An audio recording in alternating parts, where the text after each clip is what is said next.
They told the world Bigfoot was a myth. They lied. In 1992, when I was 33, I interrogated one under federal custody, not in the woods, but in a concrete room beneath Quantico. It spoke, it reasoned, it knew more about us than we were ready to admit. What I heard that night should have rewritten history, but instead it was buried classified above top secret, sealed behind men who feared what the truth would make of them. I've carried that silence for 33 years.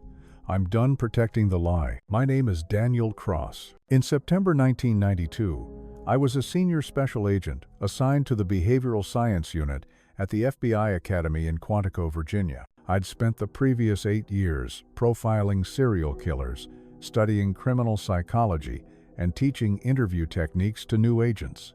I was good at reading people, at understanding what made them tick, at getting them to talk when they didn't want to. That's why they called me when the National Guard brought in something that shouldn't exist. The call came at 2:47 a.m. on the 18th of September 1992. I remember because I was watching the tail end of The Tonight Show with Jay Leno when my pager went off. The number displayed was one I'd never seen before, a Washington, D.C. area code followed by an extension that suggested either the Pentagon or somewhere equally serious. When I called back from the secure line in my home office, a voice I didn't recognize told me to be at Quantico's North Gate in 45 minutes. No explanation, just coordinates for a facility I'd never heard of. I dressed quickly. Standard bureau attire, dark suit, white shirt, conservative tie. Outside, my 1,989 Ford Taurus was filmed with September dew. I drove through the pre-dawn darkness of Northern Virginia, past familiar landmarks that suddenly felt foreign. The radio played a Nirvana song, something from their new album that my daughter had been playing constantly. The normalcy of it felt surreal, given what was about to happen. At Quantico's North Gate, 2 men in civilian clothes but with unmistakably military bearing checked my credentials 3 times before directing me to follow their Humvee. We drove deep into the restricted training areas, past the firearms ranges and tactical villages, into sections of the base I'd never accessed in my 5 years stationed there. Finally, we descended into what looked like a maintenance entrance, but turned out to be an elevator shaft leading to an underground facility. The complex below could have been lifted straight from a Cold War thriller.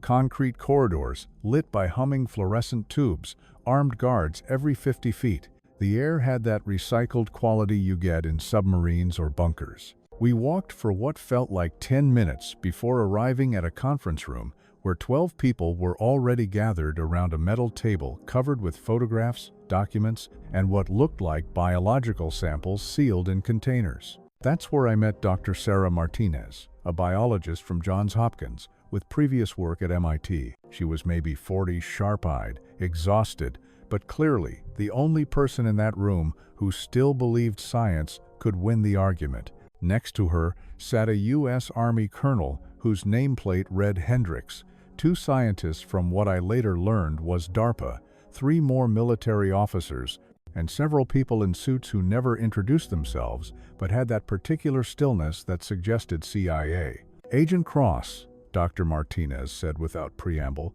sliding a photograph across the table. 3 nights ago, a National Guard unit conducting night maneuvers in the Cascade Mountains of Washington state detected an anomalous heat signature during a routine thermal imaging exercise. They tracked it for 6 hours before surrounding and containing what they initially thought was a fugitive or perhaps a bear.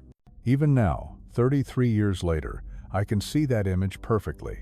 It showed a creature approximately 7.5 feet tall, covered in dark reddish-brown hair, with a face that was simultaneously human and utterly alien. The bone structure was massive, a pronounced brow ridge, a flat nose, a jaw that looked capable of crushing bone. But the eyes, God, the eyes looked directly at the camera, with an expression I'd seen hundreds of times in interview rooms. Calculation mixed with fear. "It didn't run," Colonel Hendricks said. When they had it surrounded, it raised its hands and knelt down like it understood what was happening, like it was surrendering. The room felt smaller. I scanned the other photographs, spread across the table, footprints measuring 17 inches long, hair samples under microscopes, dental impressions, showing omnivorous teeth, measurements indicating a weight of roughly 650 pounds of almost pure muscle. "You brought me here to interrogate a Bigfoot," I said. It wasn't a question. "We brought you here because, in 3 days of captivity, this specimen has demonstrated clear intelligence," Dr. Martinez replied. "It responds to spoken commands. It shows problem-solving ability. Yesterday it used sticks to draw geometric patterns in the dirt of its holding cell. Agent Cross, this isn't just a large primate. This is something that thinks." One of the DARPA scientists, a thin man with wire-rimmed glasses, leaned forward. "The military wants to conduct a full anatomical study." A euphemism. They wanted to put it on a table and open it up to see what made it tick. "We have a week to prove it's worth more alive than dead," Dr. Martinez said, and I heard the desperation in her voice. "If you can establish communication, if you can demonstrate that this creature has language, has culture, has personhood, then maybe we can convince them to let us study it long-term instead of—" She didn't finish. She didn't need to. "Where is it now?" I asked. "Holding cell D7, she said. 20 by 20, reinforced concrete, observation cameras, climate-controlled. We've been feeding it fruits, vegetables, some meat. It eats everything. It drinks water. It sleeps. This morning, it tried to speak." That got everyone's attention. Colonel Hendricks shifted uncomfortably. "What did it say?" I asked. "We're not sure." The vocalization was almost human, like someone with severe damage to their vocal cords trying to form words. But the intent was clear.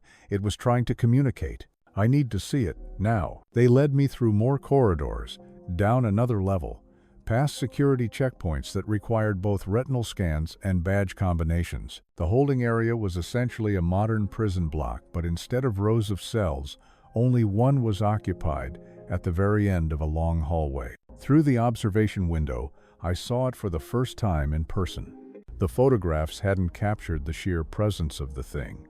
It sat on the concrete floor in the corner, knees drawn up, massive arms wrapped around its legs. The smell coming through the ventilation system was earthy, musky, but not unpleasant, like a forest after rain. As I watched, it lifted its head and looked directly at the observation window at me. And I knew, with absolute certainty, that there was a thinking being behind those eyes. "I'll need a proper interrogation room," I said. "Table, 2 chairs, recording equipment, and I go in alone." "Agent Cross, that thing could snap you in half." "It won't," I interrupted, "because it wants to talk. Look at it. That's not aggression. That's hope." 6 hours later, I sat across a metal table from a creature that shouldn't exist. It was even larger up close, 7 feet, 8 inches, every inch of it radiating potential violence that it was choosing not to use. Between us, a tape recorder turned slowly, reels whispering as they preserved every sound. I folded my hands on the table and began with the same question I'd used to start 1,000 interrogations. "Do you have a name?" The creature's eyes held mine for what felt like an eternity, but was probably only 15 seconds. In my years at the Bureau, I'd learned that silence was a weapon most people couldn't stand it, felt compelled to fill it. But this being this impossible thing sitting across from me in a government interrogation room seemed perfectly comfortable with the quiet. It was studying me just as carefully as I was studying it. Then it opened its mouth, and what came out was like nothing I'd ever heard. The sound started deep in its chest, rumbling up through a vocal system that was clearly built differently from ours. The first attempt was only noise, a groaning growl that made the hair on my arm stand up. But then it tried again, and I heard something that might have been a word. "None. Name." My heart hammered, but I kept my face neutral. This was still an interrogation, and showing emotion would shift the power dynamic. "Yes," I said slowly, clearly. "Name? What do I call you?" The creature's massive hands, and they were hands, not paws, with opposable thumbs and the calluses of a lifetime of tool use, gripped the edge of the metal table. The table groaned under the pressure, and I saw its knuckles, scarred, marked with old injuries that had healed into thick ridges of tissue. Kellin. The name came out mangled, but unmistakable. I wrote it down on the legal pad before me, letting the scratch of pen on paper fill the space between us. Behind the two-way mirror, I knew Dr. Martinez and the others were losing their minds. We had just established first contact with a cryptid that was supposed to be extinct or mythological. "Kalen," I repeated, and something shifted in its expression, relief maybe, or recognition that it had been heard, understood. "My name is Daniel," I said. "I'm with the Federal Bureau of Investigation. Do you understand what that means?" Kalen's head tilted slightly, the way a dog might when hearing something interesting. "Law," it said, the word coming easier this time. "You, lawman." Jesus Christ. It understood the concept of law enforcement. I glanced at the tape recorder, making sure it was catching everything, then looked back at Kalen. "That's right. I enforce the law. I need to ask you some questions. Is that okay?" A long pause. Then, "Questions." Then what? The intelligence in those 3 words hit me like a physical blow. Kalen wasn't just communicating, it was negotiating. It understood that this was a transaction, that cooperation might lead somewhere, and it wanted to know the terms before proceeding. "I don't know yet," I said, because lying to it felt wrong in a way I couldn't articulate. "Right now, you're being held because the people who found you don't know what you are. They're scared. They want to understand you." "Understand?" Kalen's massive chest heaved with what might have been a sigh. "Cut open. Understand inside." My blood went cold. "You know what they want to do. Smell fear on short man. Doctor woman, fight for me. Smell death on soldiers. They want autopsy," I supplied softly. "They want to perform an autopsy to study your body after you're dead." "Yes, autopsy." Kalen pronounced it carefully, filing the word away. "I know human words. Listen long time. 90 winters I listen human words. 90 winters. 90 years." If Kalen was telling the truth, it had been born around 1902, had lived through both world wars, the Great Depression, the Atomic Age, the Cold War. It had been watching us, listening to us, learning our language while hiding in the forests of the Pacific Northwest. "Why reveal yourself now?" I asked. "Why surrender to the soldiers?" Kalen's eyes brown, I realized, deeply human beneath the heavy brow ridge, dropped to the table. "My people dying. Fewer every year. Human cut forest. Human build road. Human come everywhere. Used to be we hide easy. Nowhere to hide." The tape recorder reels kept turning, preserving every word for the analysts who would dissect this conversation for decades. I needed to keep Kalen talking to show not just that it could communicate, but that it had culture, history, society, anything that might prove to the military brass that this was a person, not a specimen. "Your people," I said. "How many are there?" "Once, many hundred when I born. Maybe 300. Now," Kalen's voice dropped to something almost like a whisper. "Now maybe 40, maybe less. Hard to know. We spread out. Years between seeing others. 40. An entire species reduced to 40 individuals, scattered across the wilderness of North America, slowly going extinct while humanity paved over their habitat. The tragedy of it settled over me like a weight. "The soldiers who found you," I continued, "you could have run. You're fast, strong. You could have disappeared into the forest. Why didn't you?" This was the crucial question, and I think Kalen knew it. The creature's hands unclenched from the table, and it sat back in the reinforced chair that groaned under its weight. When it spoke again, the words came slower, more carefully chosen. "Tired of running, tired of hiding, tired of watching my people fade away like morning fog." Kalen's accent made the poetic phrasing even more striking. "I think maybe, if human know, we real, we think, we feel, maybe human help. Maybe human let us live in peace in forest that left." "That's a big gamble," I said quietly. "Humans don't always react well to things we don't understand." "I know." Kalen's gaze met mine, steady and ancient. "I watch human long time. Watch human hurt other human for different skin, different words to God, different ideas." Then, softer, "But I also watch human save whale, save eagle, make parks for trees and animals. Human can destroy, and human can protect. I gamble. You choose, protect." The room felt too small. Suddenly, This wasn't just about xenobiology or cryptozoology anymore. It was about whether humanity could look at something fundamentally other and choose compassion over dissection, preservation over exploitation. "Tell me about your people," I said. "Your culture, your history. Help me understand who you are, not just what you are." And Kalen began to talk. For the next 6 hours, with breaks only for water and food it preferred raw vegetables and nuts, I noted for the record I listened to a history that predated European colonization of North America.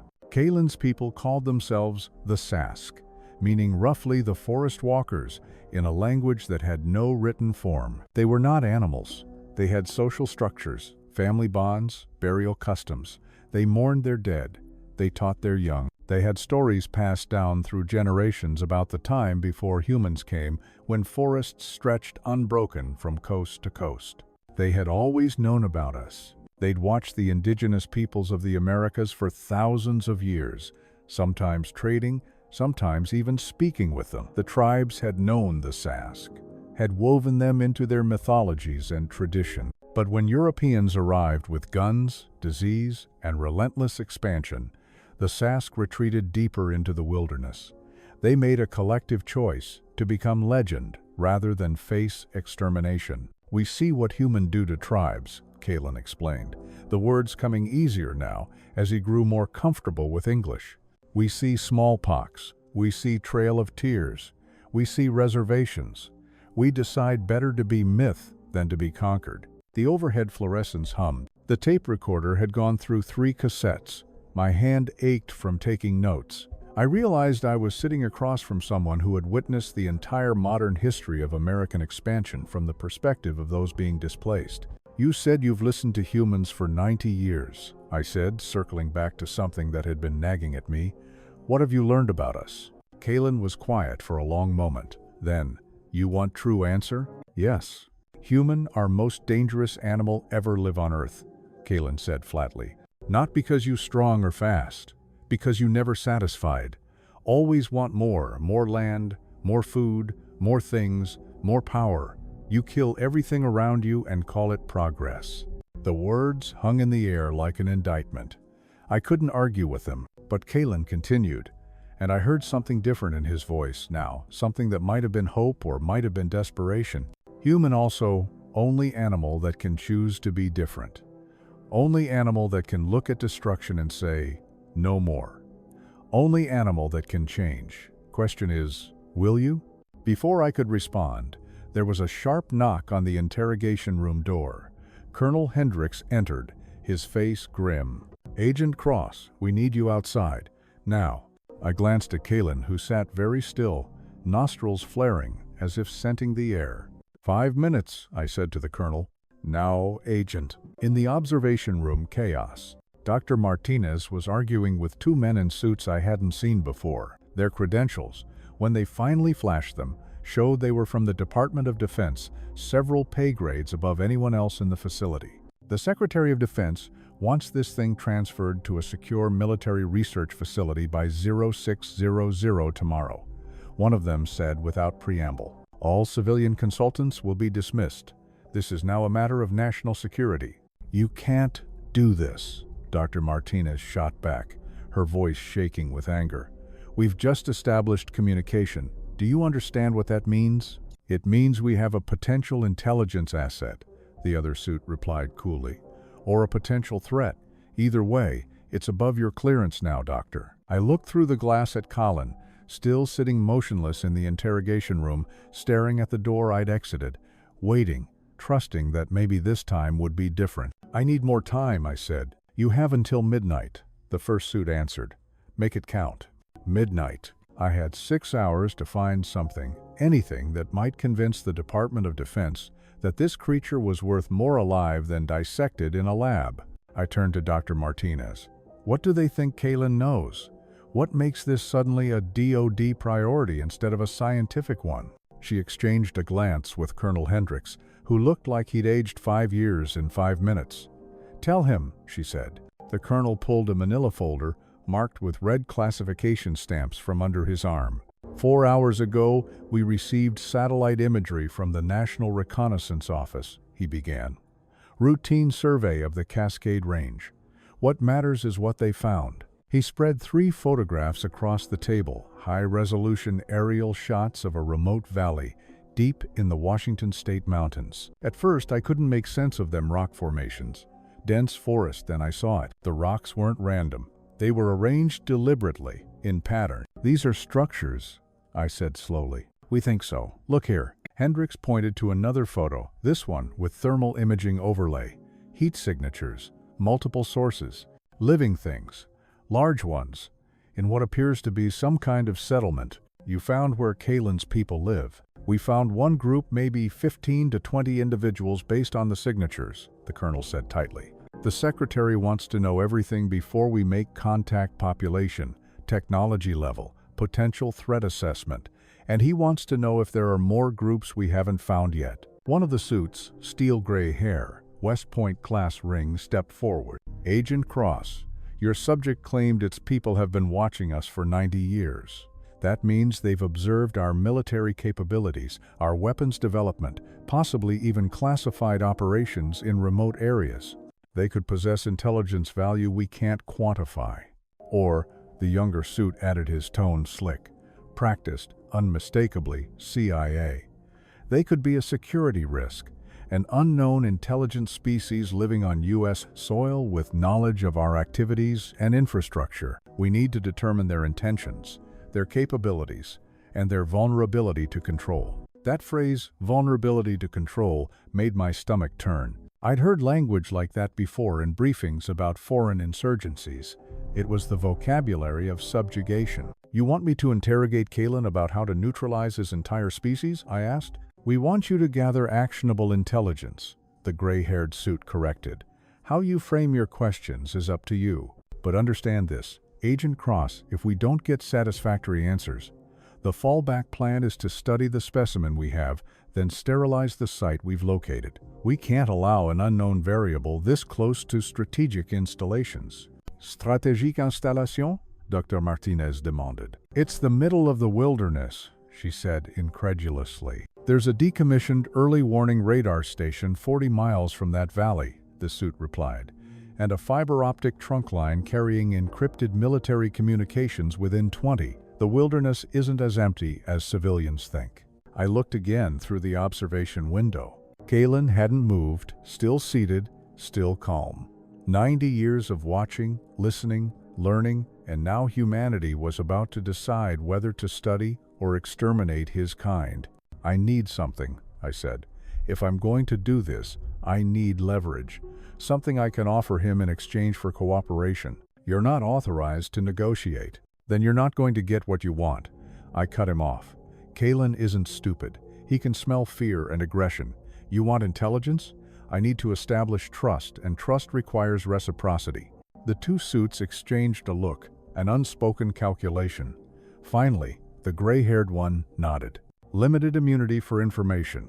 If the subject provides intelligence that leads to peaceful contact with its people, we'll guarantee survival and humane treatment. But if the data suggest hostility, all bets are off. It wasn't much, but it was something. I grabbed my legal pad and headed back toward the interrogation room. Kalen's head turned the moment I entered. Those deep brown eyes tracked me as I sat down across the metal table. The creature's nostrils flared again, that constant scenting of the air that seemed to tell it everything.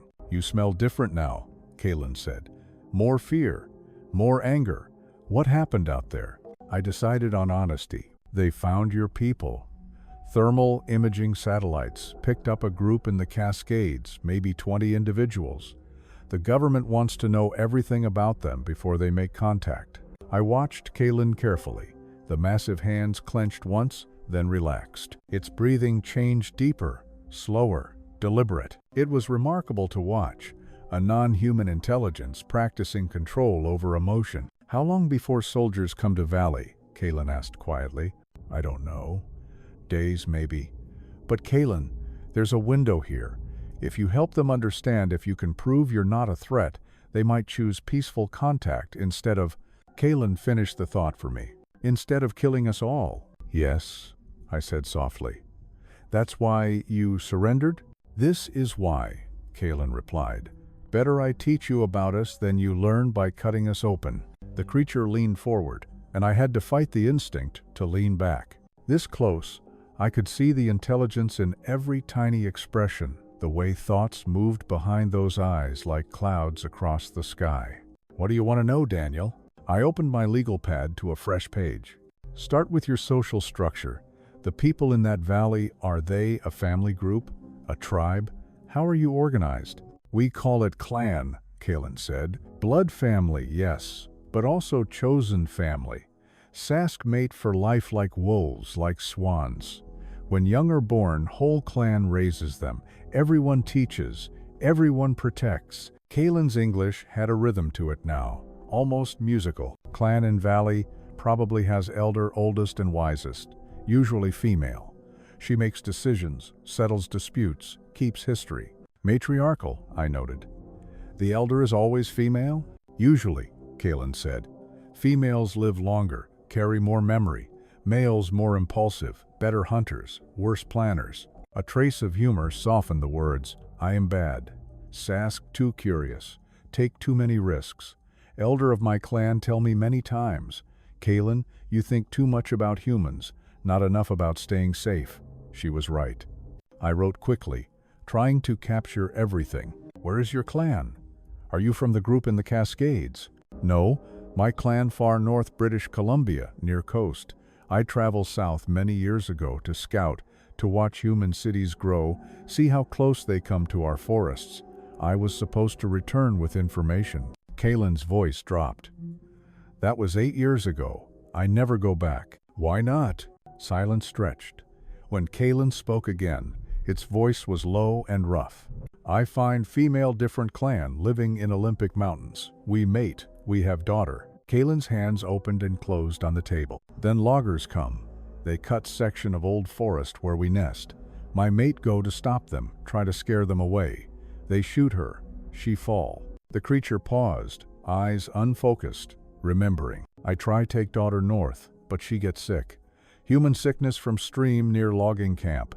She die 3 days later. The tape recorder kept spinning, the only sound in the room. I realized tears were running down my face.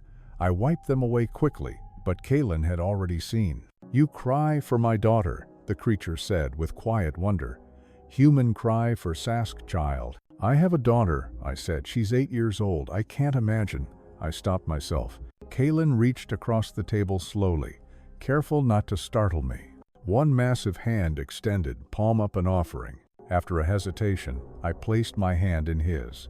The grip was gentle, deliberate, the hand of someone who knew their strength and chose restraint. This why I gamble on humans, Kalen said, because some of you can feel for others, see beyond tribe, beyond skin, beyond species.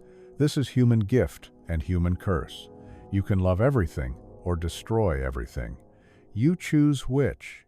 I pulled myself together, withdrew my hand, and refocused on the interrogation. The clan in the Cascades, what will they do when soldiers come? Depends on elder, Kalen said. If she wise, she tell clan hide, scatter into deep forest, wait.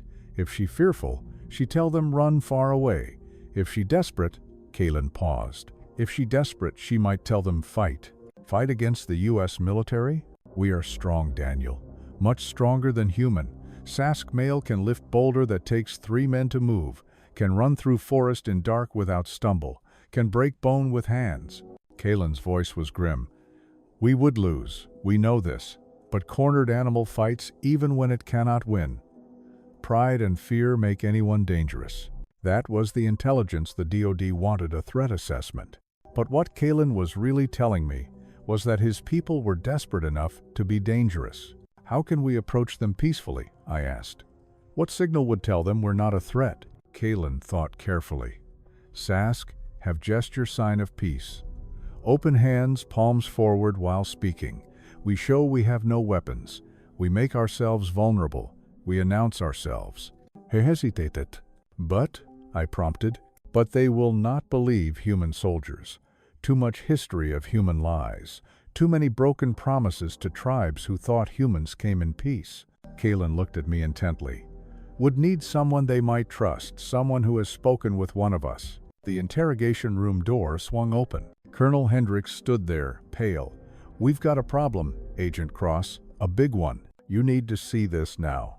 I followed him to the observation room. A communications technician had a field radio patched through, static hissing across the speakers. Through the noise came clipped military voices, urgent, tense. Contact with unknown subjects, multiple individuals, requesting authorization to... Dr. Martinez grabbed my arm. "They sent a recon team," she whispered. "They went to the valley tonight without waiting for your report." The gray-haired suit from defense looked grimly satisfied. "Time was a factor," he said. "We needed eyes on the site." "You idiots," I breathed. "You just forced their hand." The radio crackled again, fragmented voices, calls for restraint, then confusion. And cutting through it all came a deep, resonant sound that made the walls seem to vibrate. A chorus raw, furious, echoing through mountains hundreds of miles away. Kalen froze, head tilted, as if hearing the sound directly through stone and distance. "They found the Swiftwater clan," he said. "Elder calls them to defend." He looked at me. "If human soldiers fire, my people will answer. They will not stop." I felt every eye in the room on me. "I didn't authorize this mission," I said, "but I'm the only person who can stop it." I seized the radio handset. "This is Special Agent Daniel Cross. FBI authorization Delta 7 Charlie 9. Recon team stand down. Do not engage. Repeat, do not engage." Static. Then a young, frightened voice. "Sir, we're surrounded. Movement in the trees, they're everywhere." "They're intelligent," I snapped. "You're not facing animals, you're facing people who think you came to kill them. Hold your fire and listen." A second voice came through, older, controlled. "Agent Cross, this is Captain Wallace. I have men in defensive positions with unknowns closing in. I need authorization to protect my team." "You already risked their lives by going in blind," I said. "Now do exactly what I say or you'll lose them all.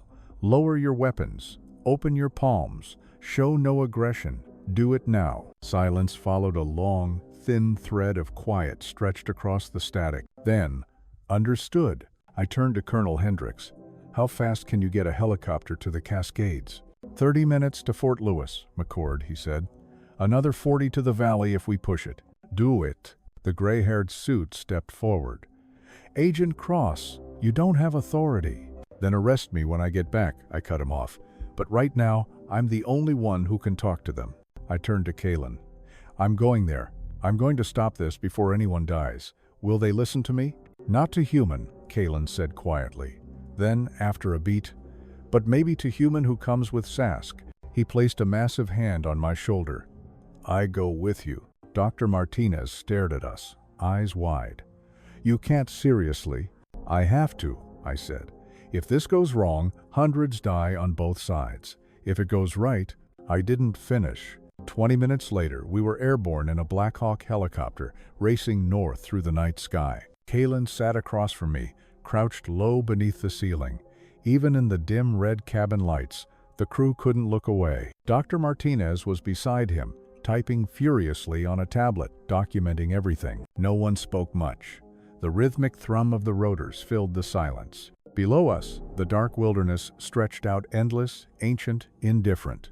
My watch read 8:23 p.m.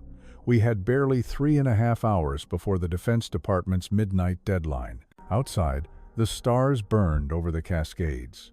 Inside, two species hurtled toward a valley that might decide both their futures. The Black Hawk sliced through cloud and darkness, its rotors thundering above the endless forest. Kalen crouched on the deck, shoulders brushing the cabin ceiling, every muscle taut. Dr. Martinez sat beside him, typing notes with trembling fingers. The crew said little. Each man stole glances at the enormous figure that shouldn't exist and yet was sitting a few feet away. The pilot's voice crackled over the intercom.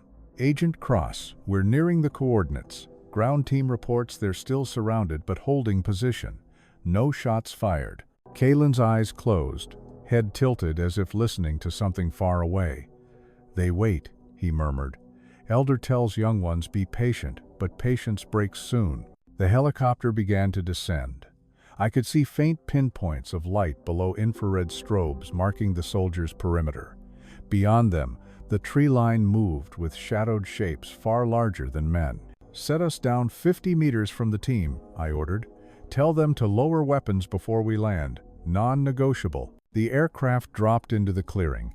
Dust and branches whipped through the rotor wash. Kalen jumped down first, landing with impossible grace.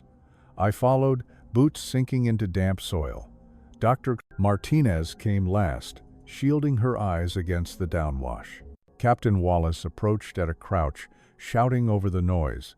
When he saw Kalen illuminated in the helicopter's lights, he froze. "My God!" "No time," I said. "Your men hands visible, palms forward, now." "Agent Cross, I can't." Before he could finish, Kalen raised his head and gave a long, resonant call, half voice, half song, that rolled through the valley like thunder. The forest answered. Dozens of deep tones responded from the darkness, harmonizing, questioning. The night held its breath. Kalen turned to me. "Elder says we may speak. Only you and I go forward. Others stay." I nodded. "Captain, keep your people still. No lights, no weapons raised. Doctor, stay here and make sure they listen." Martinez grabbed my sleeve. "Daniel, you don't know what's waiting in there." "I know enough," I said. "They're waiting for someone to give them a reason not to attack. Let's give them one." Kalen led the way toward the trees. The light from the helicopter fell behind us, swallowed by the forest. The air grew cold, heavy with the scent of cedar and rain. Every few steps, I sensed movement, a rustle here, a breath there, but saw nothing. We were being watched from all directions. At last, we stepped into a small clearing where moonlight filtered through the canopy. Shapes emerged from the shadows, tall, powerful forms, a dozen or more. In their midst sat one smaller but radiating authority, fur streaked with gray, posture upright, eyes luminous and ancient. Kalen stopped, bowed low, and traced a slow, intricate pattern with his hands, while humming a tone so deep I felt it in my ribs. The elder answered with the same gesture. Then her gaze found me. "You are the human who speaks with Colleen," she said in careful English, voice like wind through stone. "Who brings promises written on paper." "I am," I said. "I came to stop bloodshed. I came to listen." She studied me for a long, silent moment. "I am she who remembers the long cold. I have watched your kind spread across our world like fire. Why should we trust you now?" "Because I've listened to Kalen," I said. "Because I've learned your people are not myths or monsters. You think, you feel, you love, you deserve to live." The elder's expression did not soften, but the clan around her stirred, exchanging low murmurs that sounded almost like words. "Kalen says you wept for his child," she said at last, "that you felt sorrow for one, not your own. That is why I agreed to see you." She rose, towering though stooped with age. "I will speak truth, Daniel Cross, but truth carries risk for us and for you. If your leaders choose fear, the forest will run red. If they choose wisdom, perhaps we all survive. Which will it be?" "I don't know," I said, "but I'm here to make sure they're given the chance to choose right." She nodded slowly, the decision made. "Then listen, and remember."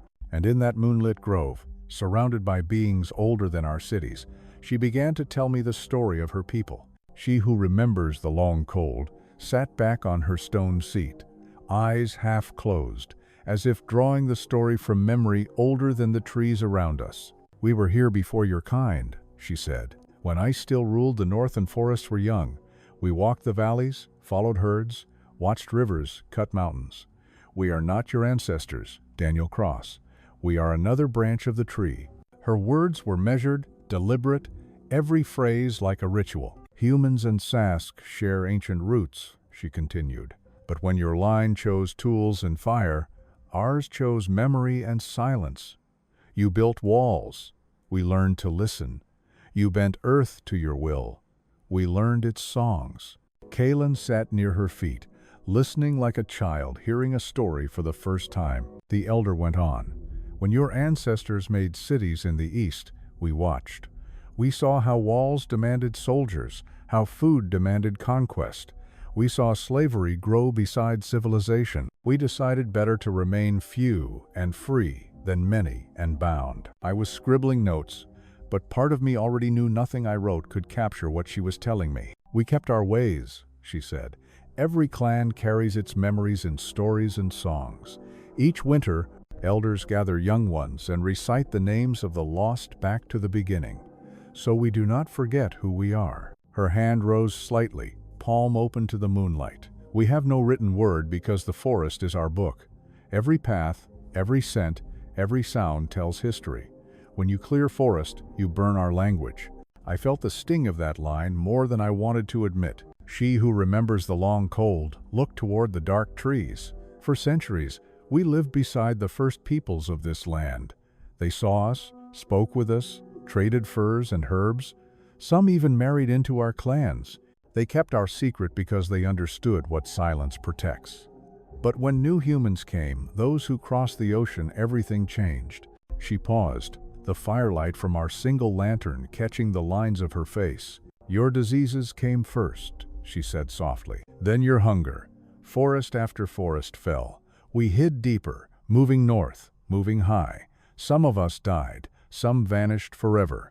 We became legend because legend was safer than truth. Her voice lowered until I had to lean forward to hear. For generations we watched. We saw wars you fought, the machines you built, the fire that burned the sky in the south and east. We thought maybe your kind would destroy itself and forest would heal, but you did not. You learned to build bigger fires. She looked directly at me.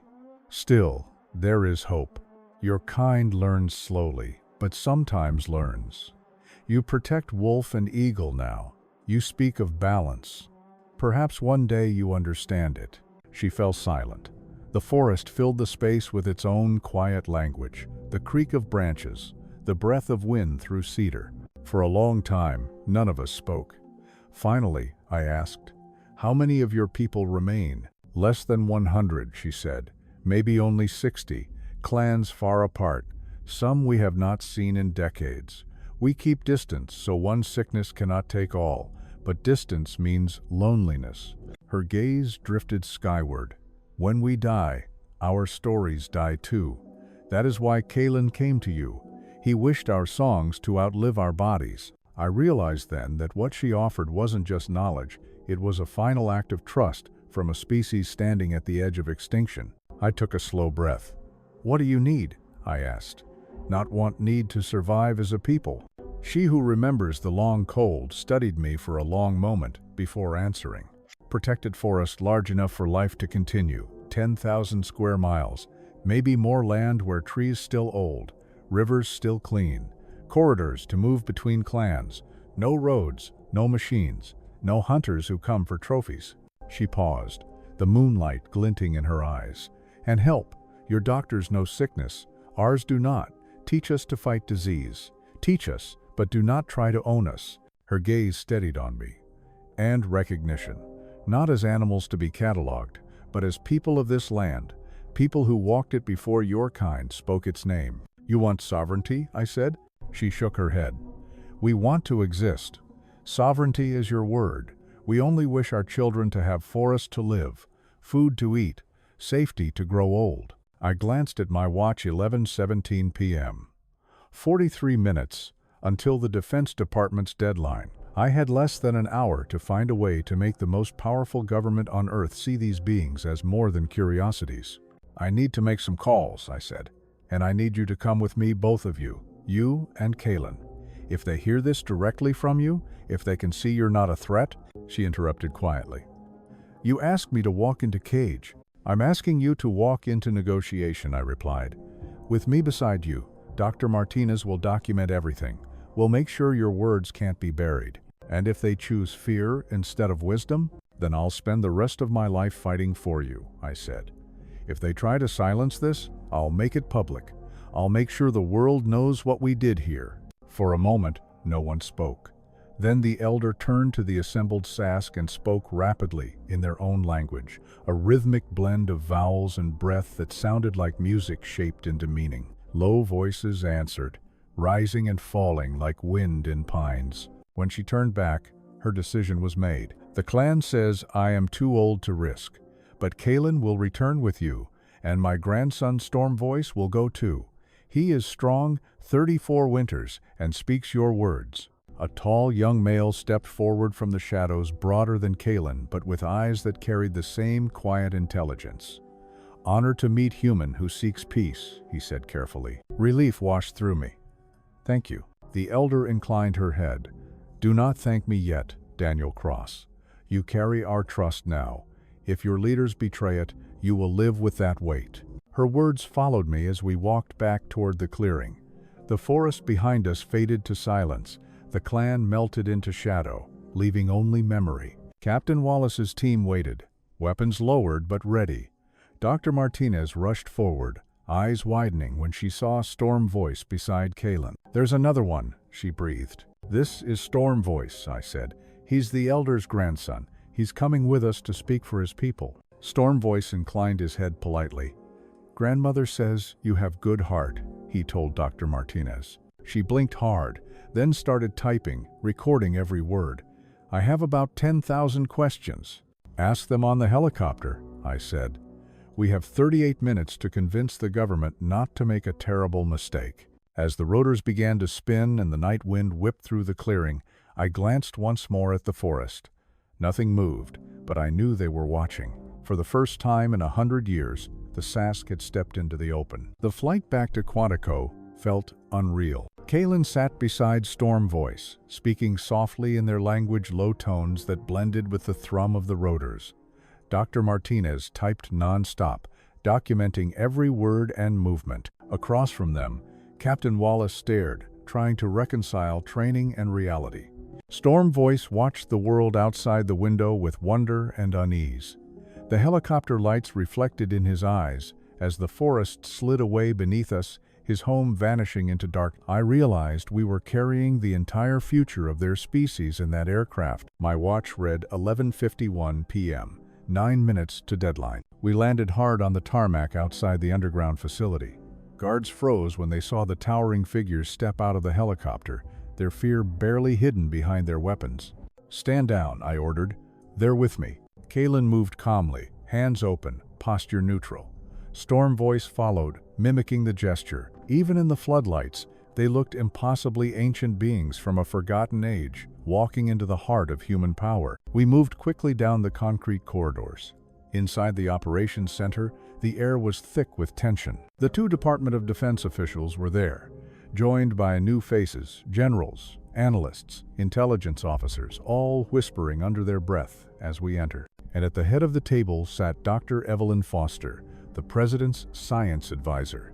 I recognized her from televised briefings on climate and technology, calm, razor-sharp, unflinching. When she saw Kalen and Storm Voice, she stood slowly, eyes wide. "Agent Cross," she said, her voice level, "your reputation for dramatic timing is well earned."